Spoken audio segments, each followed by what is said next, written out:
Pernah merasa satu musim anime terasa ramai, tapi sulit menentukan mana yang benar-benar layak ditonton. Dari aksi penuh adrenalin, intrik psikologis yang dingin dan menekan, fantasi hangat, hingga eksperimen visual yang nyeleneh, deretan anime yang kita bahas kali ini membuktikan satu hal. Dunia anime terus berevolusi dan tidak pernah kehabisan cara untuk mengejutkan penontonnya. Ini bukan sekedar soal siapa yang paling kuat atau siapa yang paling populer, melainkan tentang pengalaman, emosi yang dibangun, dunia yang ditawarkan, dan kesan yang tertinggal setelah episode terakhir berakhir. Dalam rekomendasi kali ini, kita akan menjelajahi berbagai sisi anime modern. Ada cerita tentang kebangkitan dari titik terendah, perang besar yang syarat strategi dan pengorbanan, permainan psikologis yang dingin dan menekan, hingga petualangan ringan yang justru terasa hangat dan membumi. Tidak ketinggalan pula kisah-kisah isekai dengan pendekatan berbeda, yang tidak selalu soal pahlawan, tapi tentang kesalahpahaman, penembusan, dan cara bertahan hidup di dunia asing. Konten ini kami susun bukan hanya untuk memberi daftar tontonan, tetapi sebagai panduan rasa, anime mana yang cocok untuk kamu yang ingin tegang, tertawa, merenung, atau sekedar menikmati cerita dengan sudut pandang unik. Jadi, sebelum kamu menambahkan judul baru ke watchlist, pastikan kamu menyimak rekomendasi ini sampai akhir, karena bisa jadi ada satu anime di sini yang tanpa sadar sedang kamu cari. Anime yang pertama. Bayangkan sebuah dunia di mana menjadi lemah bukan sekedar kekurangan, melainkan vonis hidup. Lalu, satu orang diberi kesempatan untuk melawan takdir itu sendirian. Solo Leveling membuka ceritanya dengan premis sederhana namun menghantam keras. Langsung menarik penonton masuk ke dunia yang brutal, penuh monster, dan hierarki kekuatan yang kejam. Anime ini merupakan adaptasi dari webtoon Korea populer karya Jugong, diproduksi oleh studio A1 Pictures dengan Shunsuke Nakashige sebagai sutradara. Sejak penayangannya, Solo Leveling menjadi sorotan besar berkat kualitas visual yang solid, koreografi pertarungan yang intens, serta atmosfer gelap yang konsisten. Musik latar garapan Hiroyuki Sawano turut memperkuat kesan epik, membuat setiap momen pertarungan terasa megah dan emosional. Ceritanya berfokus pada Sung Jin-woo, seorang hunter peringkat terendah yang dikenal sebagai senjata terlemah umat manusia. Dalam dunia di mana gerbang monster bermunculan dan para hunter bertugas membersihkannya, Jin-woo nyaris selalu berada di ambang kematian. Namun, segalanya berubah ketika sebuah dungeon ganda memberinya kekuatan misterius. Sebuah sistem yang memungkinkan dirinya terus berkembang tanpa batas, layaknya karakter dalam game. Dari titik ini, perjalanan Jinwoo berubah menjadi kisah pendakian ekstrim, dari yang diremehkan hingga ditakuti. Yang membuat Solo Leveling begitu memikat bukan hanya transformasi kekuatan sang tokoh utama, melainkan bagaimana anime ini membangun rasa kepuasan dari setiap progres kecil. Setiap level yang naik, skill baru yang terbuka hingga ekspresi dingin Jinwoo saat menghadapi musuh disajikan dengan tempo yang rapi dan visual yang memanjakan mata. Dunia yang kelam, monster yang didesain mengintimidasi, serta aura kesendirian sang protagonis menciptakan identitas kuat yang mudah dikenali. Pada akhirnya, Solo Leveling adalah tontonan yang sangat efektif, lugas, penuh adrenalin, dan tahu persis apa yang ingin diberikan kepada penontonnya. Bagi penggemar aksi, fantasi gelap, dan cerita tentang satu orang melawan dunia, anime ini adalah sebuah tontonan yang sangat disayangkan jika dilewatkan. Di medan perang tempat ribuan nyawa gugur demi satu langkah ke depan, sejarah tidak ditulis oleh pena, melainkan oleh darah dan tekad. Kingdom Season 5 hadir membawa skala konflik yang jauh lebih besar, menegaskan bahwa perang bukan sekedar benturan pedang, tetapi pertarungan ambisi, strategi, dan keyakinan yang saling berbenturan tanpa ampun. Musim kelima ini merupakan kelanjutan adaptasi manga karya Yasuhisa Hara, diproduksi oleh Studio Pierrot dan Signpost, dengan Kenichi Imazumi kembali duduk sebagai sutradara. Kingdom 5th Season berfokus pada salah satu arc paling krusial dan dinanti penggemar, yakni Kokuyu Campaign Arc, sebuah perang besar yang menjadi ujian nyata bagi negara Qin dalam upayanya menyatukan Tiongkok. Dari segi produksi, kualitas animasi terasa lebih stabil dibanding musim-musim awal, dengan penekanan kuat pada skala peperangan dan ekspresi emosional para karakter. Cerita mengikuti Shin, pemuda mantan budak yang kini melangkah mantap sebagai komandan unit Hishin. Bersama pasukan Qin, ia terjun ke medan perang Kokuyu melawan negara Zhao, pertempuran yang tidak hanya mengandalkan kekuatan fisik, tetapi juga kecerdasan taktis dan permainan psikologis. Disinilah sosok Kanki menjadi pusat perhatian. Jenderal dengan metode perang brutal dan tidak konvensional ini membawa nuansa gelap yang kental, membuat setiap kemenangan terasa ambigu antara kejayaan dan kekejaman. Daya tarik utama musim ini terletak pada cara cerita memperlihatkan perang dari berbagai sudut pandang. Tidak ada konflik hitam putih yang sederhana. Setiap keputusan strategis selalu memiliki konsekuensi moral, dan anime ini tidak segan menampilkannya secara mentah. Karakter-karakter pendukung mendapat porsi yang kuat, memperkaya dinamika cerita dan membuat medan perang terasa hidup dan kejam. Kingdom Fifth Season bukan tontonan cepat saji. Ia menuntut perhatian, kesabaran, dan keterlibatan emosional. Namun sebagai gantinya, penonton disuguhkan drama perang yang intens, penuh ketegangan, dan syarat makna tentang kepemimpinan serta harga sebuah ambisi. Bagi penikmat anime sejarah dengan konflik berat dan narasi matang, musim ini berdiri sebagai salah satu puncak kualitas Kingdom sejauh ini.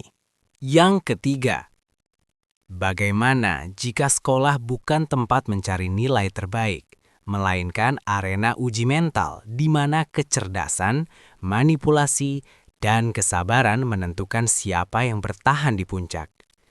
Yokoso Jitsuroku Shijo Shugi no Kyoshitsuhe Season 3 kembali melanjutkan permainan psikologisnya dengan tensi yang terasa lebih tajam dan penuh tekanan sejak awal. Musim 3 ini diproduksi oleh Studio Lerche, masih mengadaptasi light novel karya Shogo Kinugasa dengan ilustrasi dari Shunsaku Tomose. Disutradarai oleh Seiji Kishi dan Hiroyuki Hashimoto, season ini menutup rangkaian cerita tahun pertama yang krusial, menjadikannya titik penting dalam perkembangan karakter dan konflik. Dari segi teknis, kualitas animasi tetap konsisten, sementara penyutradaraan lebih fokus pada dialog, ekspresi halus, dan atmosfer tegang yang menjadi ciri khas seri ini. Cerita berpusat pada Kiyotaka Ayano Koji, siswa kelas D yang tampak biasa saja, namun perlahan menunjukkan bahwa ia adalah pemain paling berbahaya di Academy Advanced Nurturing High School. Di musim ini, berbagai ujian spesial mencapai level paling kompleks, memaksa setiap kelas menggunakan strategi ekstrim demi naik peringkat. Hubungan antar karakter semakin retak, aliansi diuji, dan topeng kepolosan mulai runtuh satu persatu. Ayano Koji sendiri tidak lagi sekadar bergerak dari balik layar, kehadirannya mulai dirasakan sebagai ancaman nyata. Yang membuat season 3 terasa begitu kuat adalah fokusnya pada konflik batin dan pertarungan intelektual yang tidak selalu berujung pada kemenangan mutlak. Tidak ada langkah tanpa resiko, dan setiap keputusan kecil dapat mengubah posisi kelas secara drastis. Dialog yang tajam, monolog internal yang dingin, serta dinamika karakter seperti Horikita, Ichinose, dan Riwen memperkaya lapisan cerita, membuat penonton terus menebak arah permainan selanjutnya. Yokoso Jitsuroku Shijo Shugi no Kyoshitsue Season 3 bukan anime yang mengandalkan aksi fisik atau ledakan visual. Kekuatan utamanya justru terletak pada ketegangan sunyi, permainan logika, dan sensasi tidak nyaman saat menyadari bahwa tidak semua karakter bermain dengan aturan yang sama.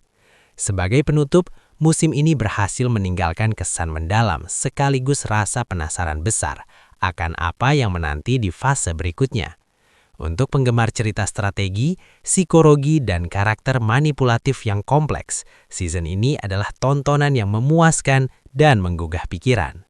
Memasuki anime unik di posisi 4. Apa jadinya jika bertahan hidup di dungeon bukan soal pedang legendaris atau sihir tingkat tinggi, melainkan soal memasak monster dengan benar? Dungeon Meshi datang membawa pendekatan segar yang langsung mencuri perhatian sejak gigitan pertama. Aneh, hangat, dan mengejutkan mengena. Anime ini diadaptasi dari manga karya Ryo Kokui, diproduksi oleh Studio Trigger, studio yang dikenal dengan gaya visual ekspresif dan penuh karakter. Disutradarai oleh Yoshihiro Miyajima, Dungeon Meshi menampilkan dunia fantasi klasik ala RPG barat, namun dibungkus dengan sentuhan slice of life dan komedi yang cerdas. Dari desain monster hingga detail makanan, kualitas produksinya terasa penuh perhatian, membuat dunianya terasa unik dan hidup. Ceritanya mengikuti Laios, seorang petualang ceroboh namun berhati tulus yang berusaha menyelamatkan adiknya setelah dikalahkan naga di dalam dungeon. Masalahnya, tim mereka kehabisan uang dan perbekalan. Solusi yang terdengar gila pun diambil, memasak dan memakan monster yang mereka kalahkan di dalam dungeon. Bersama Marsil sang penyihir, Cilchak si ahli perangkap, dan Senshi sang dwarf berpengalaman, perjalanan mereka berubah menjadi eksplorasi dungeon yang dipenuhi eksperimen kuliner tak terduga. Daya tarik Dungeon Meshi terletak pada keseimbangan narasinya. Di satu sisi anime ini ringan, lucu, dan penuh momen absurd saat monster dijadikan hidangan. Di sisi lain, dunia yang dibangun tidak pernah terasa main-main. Setiap lantai dungeon memiliki ekosistem sendiri, monster tidak muncul secara acak, dan makanan pun menjadi bagian dari logika dunia tersebut. Karakter-karakternya berkembang secara alami, dengan interaksi yang hangat dan kadang menyentuh, tanpa harus mengandalkan drama berlebihan. Visual cast trigger memberi warna tersendiri, namun tidak mendominasi cerita. Fokus tetap pada petualangan, dialog cerdas, dan detail kecil yang membuat penonton tersenyum. Dungeon Meshi bukan anime fantasi biasa. Ia mengajak penonton menikmati perjalanan, bukan sekedar tujuan.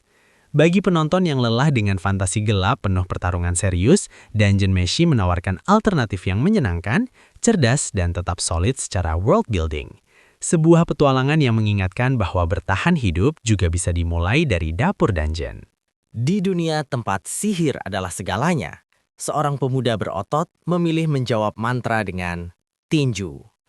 Mashle Shinkakusha Koho Senbatsu Shikenhen membuka kisahnya dengan absurditas yang sengaja dipertahankan, lalu mengembangkannya menjadi tontonan yang semakin percaya diri, kacau, dan menghibur. Cerita kali ini merupakan bagian lanjutan dari adaptasi manga karya Hajime Komoto dengan judul Mashle, diproduksi oleh A1 Pictures dengan Tomoya Tanaka sebagai sutradara. Masih setia pada gaya visual bersih dan ritme komedi cepat. Season ini menyoroti Divine Visionary Candidate Exam Arc, ujian seleksi paling bergengsi sekaligus paling berbahaya di dunia Mashle. Informasi penting yang perlu diketahui, skala konflik mulai melebar, ancaman terhadap Mash Burn Dead semakin nyata, dan dunia sihir yang selama ini tampak konyol mulai memperlihatkan sisi gelapnya. Cerita kembali mengikuti Mash Burn Dead, pemuda tanpa sihir yang bertekad hidup damai sambil makan krim puff. Demi melindungi kehidupannya, Mash harus mengikuti ujian kandidat Divine Visionary, posisi tertinggi dalam hierarki penyihir. Ujian ini mempertemukan para siswa terkuat dari berbagai akademi, masing-masing dengan kekuatan sihir absurd dan ego yang tak kalah besar. Di tengah lautan mantra mematikan, Mash tetap konsisten menyelesaikan segalanya dengan kekuatan fisik murni, seringkali dengan cara yang mustahil, namun masuk akal menurut logika Mash. Yang membuat arc ini terasa lebih kuat adalah keseimbangan antara komedi slapstick dan eskalasi cerita. Humor khas Mashle tetap menjadi tulang punggung, parodi terang-terangan terhadap anime sihir klasik. Namun kini dibarengi dengan pertarungan yang lebih serius dan musuh yang tidak bisa dianggap remeh. Karakter pendukung seperti Finn, Lance, dan Dot mendapat momen penting, memperkaya dinamika tim dan memperkuat rasa kebersamaan di tengah kekacauan. Mashle Shinkakusha Koho Senbatsu Shikenhen adalah bukti bahwa formula otot melawan sihir masih sangat relevan jika dikemas dengan kreativitas dan keberanian mentertawakan klise. Sebuah tontonan ringan, cepat, dan penuh tawa, yang diam-diam terus membangun cerita menuju konflik yang lebih besar. Cocok bagi penonton yang ingin hiburan lepas, namun tetap berisi. Memasuki anime ke-6. Ketika seorang pahlawan dipanggil ke dunia lain hanya untuk langsung ditolak oleh Dewi, maka petualangan yang lahir jelas tidak akan berjalan biasa. Tsukiga Michibiku Isekai Douchu Season 2 kembali melanjutkan kisah isekai dengan sudut pandang yang menyimpang, penuh ironi, namun semakin matang dalam pengembangan dunianya. Musim kedua ini diproduksi oleh JC Staff, melanjutkan adaptasi light novel karya Chei Azumi dengan ilustrasi dari Mitsuki Matsumoto. Sutradara Shinji Ishihara tetap mempertahankan arah cerita yang menyeimbangkan komedi, fantasi, dan konflik serius. Informasi penting yang perlu diketahui, season ini tidak lagi sekedar fokus pada survival dan pengenalan dunia, melainkan memperluas skala cerita ke ranah politik, ekonomi, dan ancaman antaras yang lebih kompleks. Cerita mengikuti Makoto Misumi, manusia yang dipanggil ke dunia lain sebagai pahlawan cadangan, namun dibuang ke ujung dunia karena dianggap terlalu jelek oleh sang dewi. Kini, Makoto bukan lagi petualang yang meraba-raba. Dengan kekuatan luar biasa dan wilayah demi-plane miliknya yang terus berkembang, ia perlahan membangun fondasi kekuatan sendiri, mulai dari komunitas ras non-manusia hingga jaringan perdagangan yang mulai mengguncang keseimbangan dunia. Di musim kedua ini, Makoto harus menghadapi konflik baru yang tidak bisa diselesaikan hanya dengan kekuatan mentah. Daya tarik utama season ini terletak pada evolusi narasinya. Humor khas Tsukimichi masih hadir melalui interaksi Makoto dengan Tomoe, Mio, dan Shiki, namun kini dibingkai dengan cerita yang lebih serius dan berlapis. Dunia fantasinya terasa hidup dengan konsekuensi nyata dari setiap keputusan Makoto. Ia bukan sekedar karakter overpower, melainkan figur yang perlahan belajar memimpin, bernegosiasi, dan memahami dampak dari keberadaannya. Tsukiga Michibiku Isekai Douchu Season 2 adalah contoh isekai yang berani tumbuh keluar dari formula awalnya. Ia tetap lucu, tetap ringan di permukaan, namun menyimpan kedalaman cerita yang semakin terasa. Bagi penggemar isekai yang ingin melihat dunia fantasi berkembang secara organik, musim ini menawarkan perjalanan yang lebih kaya dan memuaskan. Kesempatan kedua jarang datang dengan tenang. Dan bagi Alice, kesempatan itu hadir bersama rasa bersalah, penebusan, dan tekad untuk menyembuhkan, bukan menghancurkan. GKI Alice membuka kisahnya dengan nuansa elegan dan emosional, memadukan romansa kerajaan dengan drama medis yang tak terduga. Anime ini merupakan adaptasi dari manhwa populer karya Yu In-hwa, diproduksi oleh Maho Film dan disutradarai oleh Kumiko Habara. GKI Alice bukan sekedar kisah isekai atau time rewind biasa. Fokus ceritanya bertumpu pada pertumbuhan karakter, etika medis, dan pilihan hidup di tengah tekanan politik istana. Dari sisi visual, desain karakter lembut dan palet warna hangat memperkuat suasana drama historis yang intim. Cerita mengikuti Alice de Clarence, mantan permaisuri kejam yang di kehidupan pertamanya mati dengan penyesalan mendalam. Ia kemudian terlahir kembali di dunia modern sebagai ahli bedah jenius. Kali ini dengan ingatan dan keterampilan medis yang utuh. Bertekad menebus dosa-dosanya, Alice memilih jalan berbeda.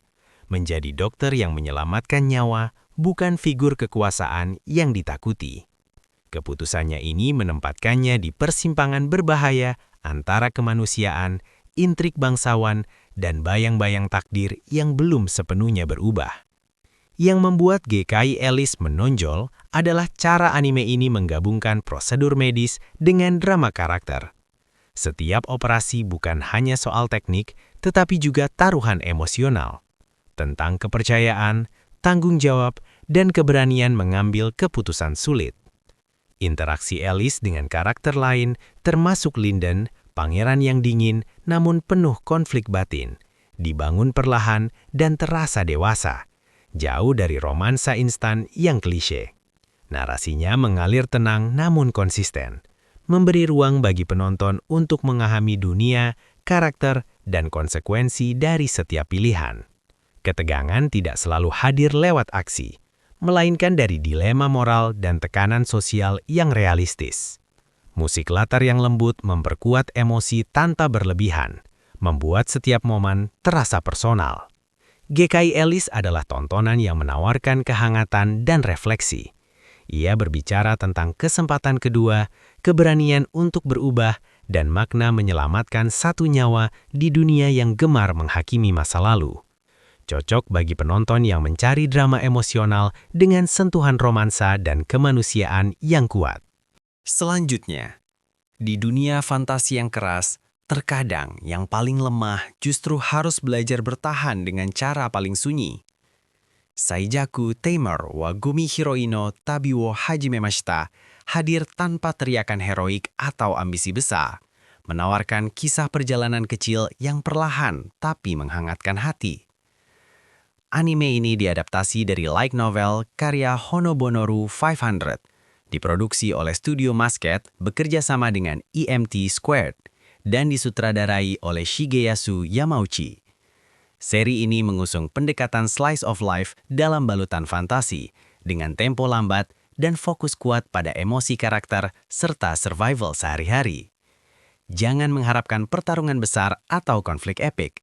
Kekuatan anime ini justru ada pada kesederhanaannya. Ceritanya mengikuti Ivy, seorang gadis kecil yang terlahir sebagai Taimar dengan peringkat rendah, status yang membuatnya ditolak oleh keluarganya sendiri. Dipaksa hidup sendirian, Ivy memulai perjalanan dengan mengais barang-barang bekas demi bertahan hidup. Di tengah keterasingan itu, ia bertemu Sora, slime kecil yang lemah namun setia. Hubungan mereka berkembang perlahan menjadi jangkar emosional dalam dunia yang seringkali kejam terhadap mereka yang dianggap tidak berguna. Ivy sendiri bukan karakter yang ditakdirkan menjadi hebat secara instan. Ia rapuh, takut, dan sering ragu, namun tetap melangkah satu hari ke hari berikutnya. Setiap keputusan kecil, memilih tempat aman untuk tidur, mempercayai orang asing, atau membagi makanan, memiliki bobot emosional yang terasa nyata. Dunia fantasinya tidak kejam secara berlebihan, tetapi cukup dingin untuk membuat momen kebaikan terasa sangat berarti. Saijaku Taimar wa Gumi Hiroi no Tabi wo Hajimemashita adalah tontonan yang menenangkan sekaligus menyentuh. Ia cocok bagi penonton yang mencari fantasi dengan pendekatan manusiawi, tentang mereka yang tidak diberkahi kekuatan besar namun tetap berjuang hidup dengan keberanian kecil yang konsisten. Sebuah perjalanan sederhana yang diam-diam meninggalkan kesan mendalam. Ketika sihir penyembuh identik dengan garis belakang dan doa pelan, satu anime datang untuk mematahkan stereotip itu dengan cara yang nyaris brutal. Chiyu Laho no Machi ga Tatsukai Kata membuka cerita dengan ide sederhana namun menggigit. Bagaimana jika sihir penyembuhan justru dipakai untuk bertarung di garis depan?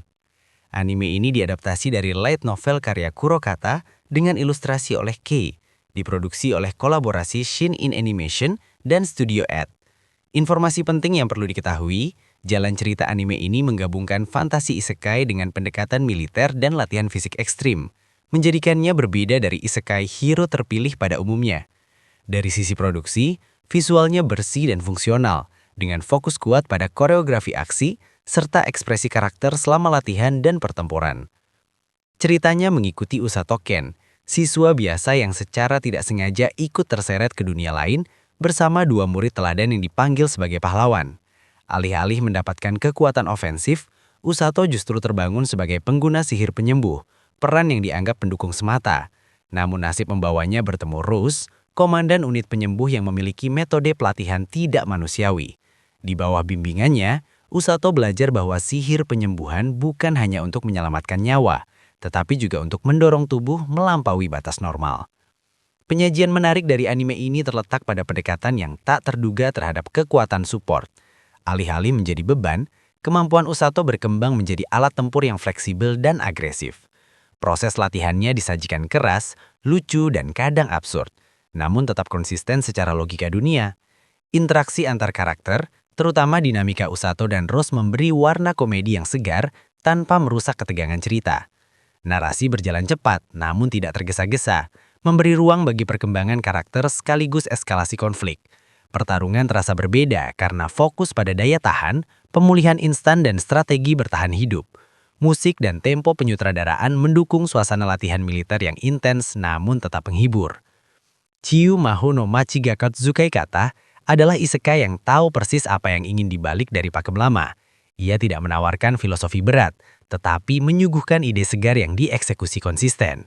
Bagi penonton yang ingin melihat sisi lain dari sihir penyembuhan, lebih keras, lebih aktif, dan jauh dari kata pasif, anime ini layak masuk daftar tontonan.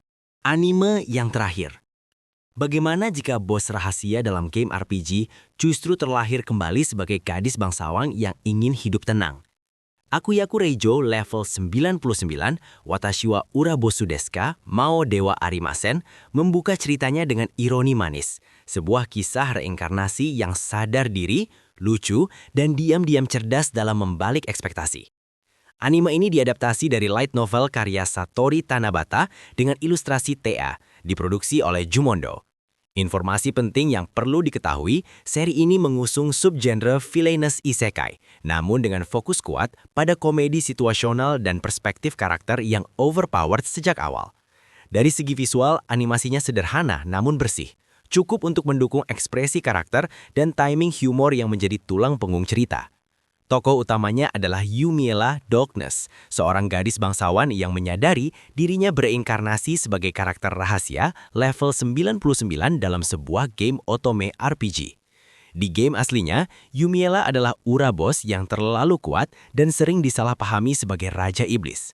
Menyadari betapa berbahayanya status tersebut, Yumiela justru berusaha hidup biasa, menyembunyikan kekuatannya dan menghindari konflik. Masalahnya, kekuatan level 99 tidak pernah bisa disamarkan, dan kesunyiannya malah memicu kecurigaan dari lingkungan sekitar. Yumiela bukan karakter ambisius atau haus pengakuan. Ia kaku secara sosial, lugas, dan sering tidak sadar bahwa tindakannya tampak mengancam bagi orang lain. Kontras antara niatnya yang polos dan persepsi dunia terhadap dirinya melahirkan komedi yang konsisten tanpa harus mengandalkan slapstick berlebihan. Cerita mengalir ringan namun stabil, diselingi momen reflektif tentang kesalahpahaman, prasangka, dan kesepian yang datang bersama kekuatan besar. Interaksi Yumiela dengan karakter lain, terutama sang heroine dan para bangsawan, memberi dinamika sosial yang menarik dan perlahan membangun empati penonton. Akuyaku Reijo level 99 bukan anime yang mengejar ketegangan besar atau konflik epik. Kekuatannya ada pada sudut pandang yang unik dan karakter utama yang menawan dalam kesederhanaannya. Sebuah tontonan isekai yang santai, hangat, dan menyegarkan, cocok bagi penonton yang ingin menikmati fantasi ringan dengan humor cerdas dan pendekatan berbeda terhadap kisah terkuat di dunia. Daftar Honorable Mention. Kekacauan, gaya, dan energi remaja yang meledak-ledak, itulah kesan pertama yang langsung menghantam saat Buci Diri dimulai. Anime ini tidak mencoba bersikap rapi atau aman. Sejak menit awal, ia mengajak penonton masuk ke dunia berandalan yang penuh warna, emosi mentah, dan keputusan impulsif. Bucigiri merupakan anime original garapan MAPPA, disutradarai oleh Hiroko Utsumi, nama yang dikenal dengan pendekatan visual ekspresif dan fokus kuat pada karakter. Karena bukan adaptasi manga atau novel, anime ini memiliki kebebasan penuh dalam bercerita, baik dari segi struktur maupun gaya. Musik hip-hop dan funk menjadi elemen penting, mengiringi cerita dengan ritme cepat yang selaras dengan atmosfer jalanan dan jiwa muda para karakternya. Cerita berpusat pada Arajin Tomoshibi, remaja yang sebenarnya hanya ingin hidup tenang dan menarik perhatian gadis yang ia sukai. Namun, kepindahannya kembali ke kampung halaman justru menyeretnya ke dunia geng berandalan dan pertarungan absurd. Konflik semakin aneh ketika kekuatan misterius bernama Honky Person muncul, manifestasi emosi dan tekad yang terinspirasi dari kisah legendaris Timur Tengah. Dari sini, pertarungan bukan hanya soal fisik, tetapi juga harga diri dan identitas. Yang membuat Bucigiri menonjol adalah keberaniannya tampil berlebihan. Karakter-karakternya eksentrik, dialognya sering hiperbolis, dan emosi diekspresikan tanpa rem. Visualnya dinamis, dengan pose dramatis dan transisi ala video klip yang membuat setiap adegan terasa hidup. Di balik kekacauan itu, terselip kisah tentang persahabatan, ego, dan kebingungan khas masa remaja. Bucigiri mungkin terasa aneh dan tidak konvensional, namun justru disitulah pesonanya. Sebagai honorable mention, anime ini cocok bagi penonton yang mencari tontonan penuh gaya, energi liar, dan pengalaman yang terasa berbeda dari anime arus utama. Daftar honorable mention. Di dunia yang kehilangan Raja Iblisnya, justru manusia-manusia terkuatlah yang berubah menjadi ancaman terbesar. Ishura membuka ceritanya dengan atmosfer berat dan dingin, langsung menegaskan bahwa ini bukan fantasi aksi biasa, melainkan panggung pembantaian para legenda hidup. Anime ini diadaptasi dari light novel karya Keiso dengan ilustrasi Kureta, diproduksi oleh Passione. Informasi penting yang perlu diketahui, Ishura mengusung struktur cerita yang tidak konvensional. Alih-alih mengikuti satu protagonis utama, anime ini memperkenalkan banyak karakter ekstrim secara bergantian, masing-masing dengan kekuatan, latar belakang, dan ambisi mematikan. Pendekatan ini membuat Ishura terasa seperti kronik perang para demigod yang saling mengincar supremasi. Cerita berlatar dunia setelah Raja Iblis dikalahkan. Tanpa musuh bersama, berbagai pejuang terkuat dari ras dan wilayah berbeda mulai muncul ke permukaan. Mereka dijuluki Shura, makhluk yang kekuatannya mampu mengubah keseimbangan dunia.